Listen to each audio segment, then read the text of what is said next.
This video will show you how to replace the radiator cap on a Chrysler Town & Country. This will be located along the top passenger side of your engine compartment. Let's get into it.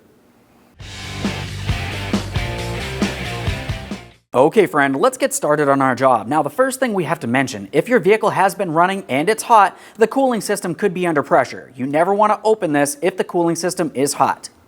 Now assuming it's cool, we're going to take hold of the cap, we'll turn it counterclockwise and unscrew it from the radiator.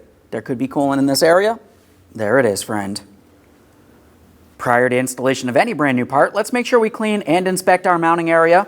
For this, I'm using a clean rag, no detergents. We just want to make sure there's no miscellaneous debris or damage on the radiator. Now it's time for installation of the brand new radiator cap. Let's go ahead and get this in position. We're going to align it with the radiator. Press it down, turn it clockwise until it stops. Double check to make sure it's secured in place.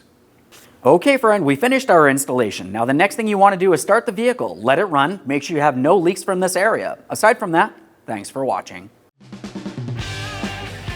When only the best will do, demand TRQ.